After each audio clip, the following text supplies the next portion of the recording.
Obviamente que hay una noticia a nivel internacional, más allá de que, digamos, en el ámbito del Mercosur y en esta región de América del Sur se tiene más seguimiento de la información. Lo cierto que la situación de Lula da Silva es inminente su detención. El juez Moro lo ha ordenado y la captura, y se indica que en las próximas 24 horas deberá presentarse para quedar detenido, en principio en una celda de la zona de Curitiba, casi la zona sur, por ubicarlo de alguna manera, de Brasil, el sur de Brasil. Así que bueno, vamos a ver qué va a ocurrir en las próximas horas. Por eso ya estamos saludando a Enías Biglione, analista internacional, que siempre nos acompaña de tanto en tanto, para comprender de alguna manera cuál es la situación de Lula, ¿no? Uno se queda siempre en los títulos, en lo que se difunde,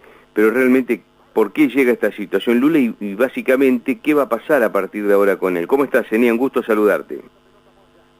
¿Qué tal, Marcelo? ¿Cómo estás? Todo muy bien. Un gusto estar con el programa de ustedes. Bueno, muchas gracias. Bueno, Enías, ¿qué evaluación haces de lo que ha pasado con Lula y con esta detención inminente? Bueno, la verdad es que este es un tema que es muy importante, ha tomado varios meses, digamos, el tema del juicio, las apelaciones y demás, y el día de ayer, después de una sesión de un poco más de 10 horas, en la que los distintos miembros, 11 en total, de los miembros del Tribunal Supremo Federal de Brasil, básicamente votaban a favor o en contra del pedido de habeas corpus, es decir, de no estar en la cárcel mientras se lo juzga. Y bueno, y básicamente terminó todo como a las 12:30 de la noche, ¿no? O sea, las primeras horas de hoy, 12:30, una de la mañana. Y se votó, digamos, por 6-5. 6 jueces estuvieron a favor de no concederle el habeas corpus y 5 a favor de concedérselo. El voto que desempató fue el de la presidenta del Tribunal Supremo, Carmen Lucía Antúnez Rocha. Y bueno, obviamente hay que ir un poquito más allá de los titulares de los principales diarios, ¿no?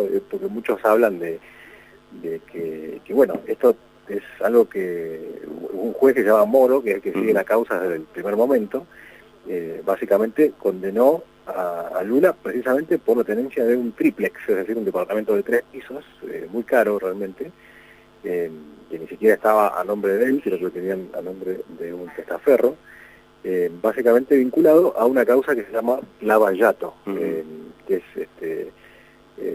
básicamente vinculada a una red de lavaderos de autos, donde lavaban el dinero de una empresa constructora, OAS, que básicamente les daba dinero o regalos, distintas cosas a los funcionarios del Partido de los Trabajadores, que es el partido de gobierno en Brasil, en la época de Lula y en la época de Dilma, y que básicamente, bueno, a cambio de obtener la aprobación instantánea de licitaciones de obras públicas, daban algunos regalos. Bueno, precisamente Moro ha seguido la pista de este triplex tan valioso, y bueno, y lo importante acá es que Lula da Silva no es solamente que haya tenido un problema, digamos, por tener un triplex. La realidad es que tiene 6 causas abiertas grandes y que siguen su curso. Esta es la primera, que realmente de alguna manera se puede decir que ha seguido el curso legal en Brasil, que como hemos visto es un procedimiento bastante burocrático, largo. Lo de ayer era importante porque era la última instancia, digamos, en la Corte Suprema, y ahora, bueno, lo que se hizo fue confirmarse el encarcelamiento de una sentencia que es equivalente a 12 años y un mes, ¿no? Es decir, 12 años y un mes por corrupción, básicamente, a este hombre que no solamente tiene un impacto político en Brasil, ya que él quería ser candidato a presidente en las próximas elecciones, cosa que por una ley que él mismo aprobó, una ley que se llama Ley de Ficha Limpia, o el currículum limpio, aquellos personas que quieran inscribirse para ser candidato a un puesto político en Brasil no pueden tener, digamos, acusaciones de corrupción que hayan llegado a segunda instancia, que es precisamente la instancia en la que se encuentra Lula da Silva. en día. Con lo cual se podría decir que para lograr que él pueda ser candidato a la presidencia tendría que violar una ley que él mismo estableció, una ley que el mismo Partido de los Trabajadores Fue estableció. preso de su propia ley, digamos. Sí, exacto. Digamos, los esfuerzos que hizo por mostrar transparencia de los actos de gobierno, lamentablemente quedó pegado, digamos, en esta ley de ficha limpia que automáticamente ya lo estaría excluyendo como candidato de las elecciones en Brasil. ¿Y esto es Ahora, inevitable, cumple 12 años o puede salir antes? ¿Hay instancias, digamos, que puedan hacer los abogados para que el tiempo sea menor de detención? No estoy seguro cómo es la ley en Brasil. Yo me imagino que debe haber alguna ley de buen comportamiento y demás, como sí, en casi todos los países de Sudamérica, que podría reducir un poco la pena, ¿no?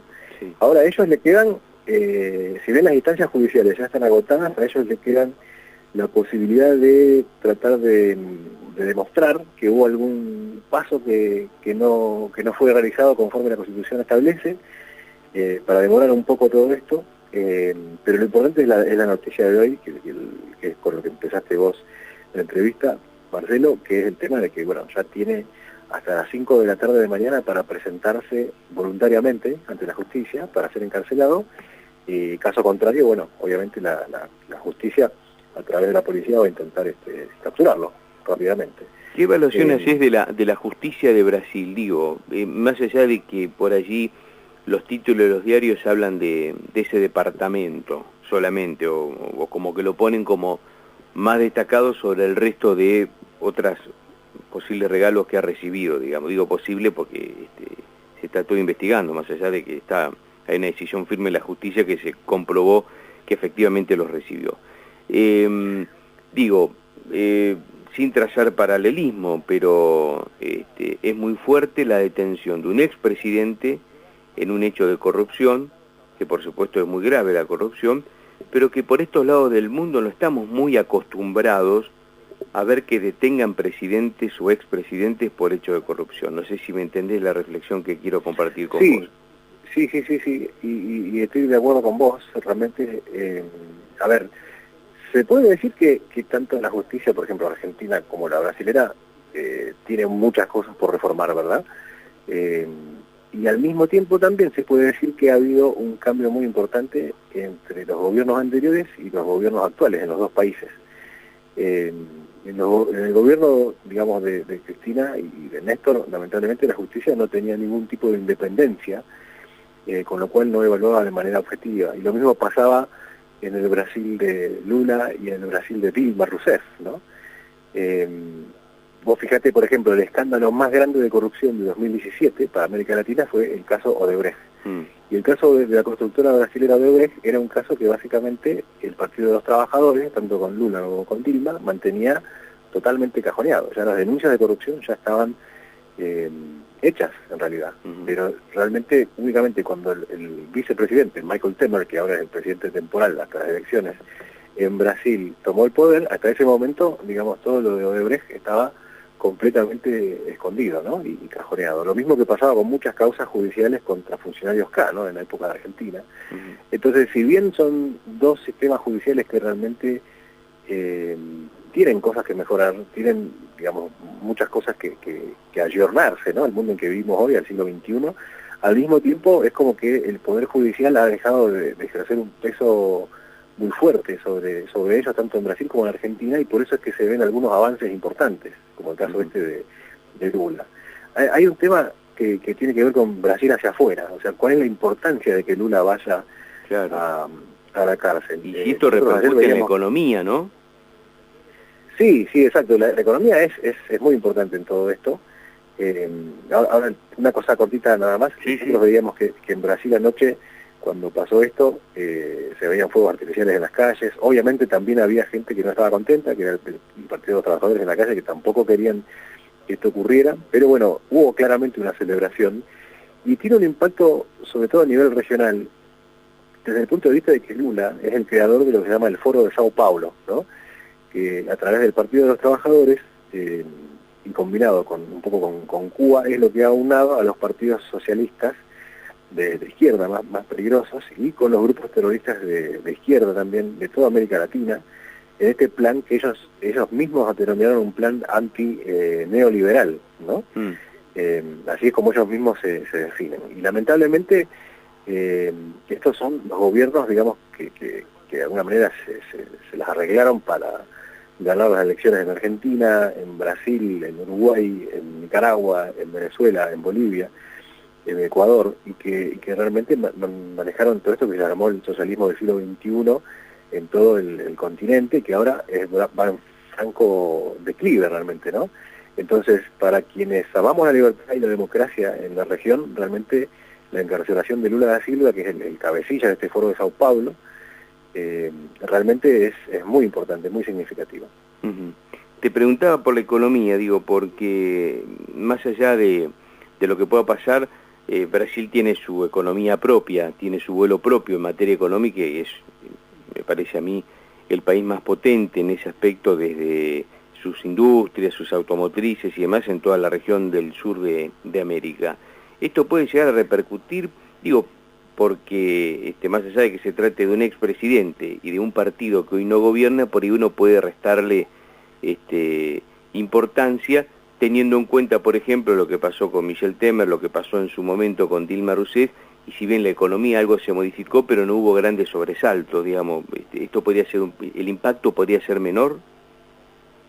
Sí, yo creo que el impacto no es muy grande. Yo creo que internacionalmente, o sea, a nivel de inversores internacionales, esto lo ven con optimismo, porque realmente es un avance, creo yo, en lo que sería el riesgo país, que es como si fuera el índice que se utiliza para medir si uno invierte en un país o no. Yo creo que todo esto es un avance y claramente no ha habido una mala repercusión ni en la bolsa de comercio ni en los distintos mercados, ¿no? En Brasil.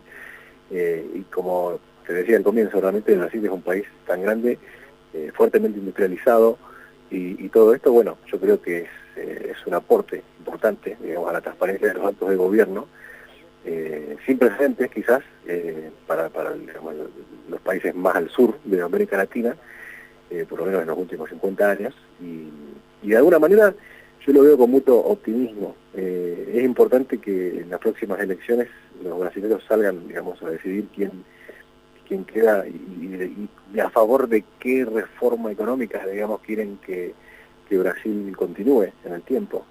Pero la verdad es que bueno, esto ha sido un proceso largo, súper burocrático, hasta ahora, creo yo, impecable desde el punto de vista del respeto de la Constitución y las leyes vigentes en Brasil.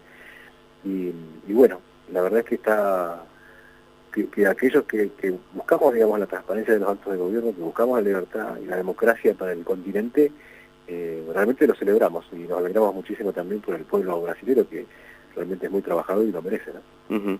Bien, ¿y crees que puede haber algún movimiento de características sociales interno? No quiero ser tan exagerado, y en algunos medios se hablaba de la posibilidad de algo parecido a un golpe de Estado, digo, para no poner la palabra como efectivamente una posibilidad, digo, se conversaba en los medios sobre un movimiento social que estaría dispuesto hasta llegar a ser un golpe de Estado. ¿Cómo ves esa situación? Bueno, eso yo, en lo personal, estoy seguro que existen grupos que lo quieren hacer. Hay todo un hashtag en las redes sociales que habla de Lula libre, ¿no? Con B corta, pues está en portugués. Sí. Que esos son los que quieren que el presidente el expresidente Lula no solamente siga en libertad, sino que además se presente para las elecciones. Él tenía el 37% de intención de voto, que es bastante. Ahora, a mí me parece que no les va a alcanzar, ¿no? Cuando, por ejemplo, ganan las elecciones el presidente Macri, no sé si te acordás, Marcelo, pero una de las expresiones que se escuchaba en los distintos medios es: si la toca la Cristina, ¿qué quilombo se va a armar? ¿no? Sí. Desde el punto de vista, digamos, de las distintas causas judiciales que tiene abiertas y pendientes. Y bueno, o sea, siempre tienen como un estilo, un mensaje agresivo, violento. Realmente nunca han sido grupos que se preocupen demasiado por las instituciones, ni la ley, ni la Constitución.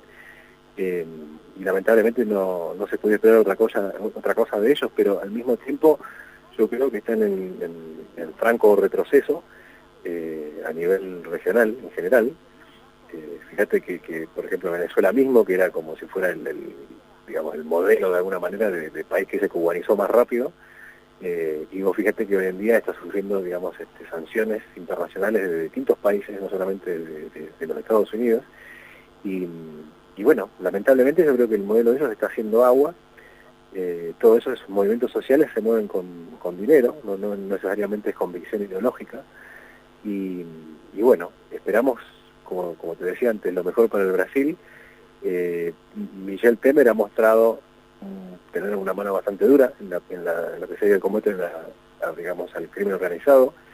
Han ingresado varias veces a las favelas con fuerzas armadas y policía, o sea, una combinación fuerte, digamos, de lo que sería el poder de policía del Estado en Brasil. Y yo creo que lo mejor es que todo esto se mantenga. Nos falta tanto para las elecciones. Yo no creo que vaya a haber un problema como para llegar a lo que sería un golpe de Estado, ¿no? Realmente por parte de estos grupos sociales, ¿no? Estos movimientos sociales. Pero hay que estar atentos, obviamente, porque sería grave para un país tan grande, ¿no? En población y tan pesado a nivel económico en la región, ¿verdad? Totalmente.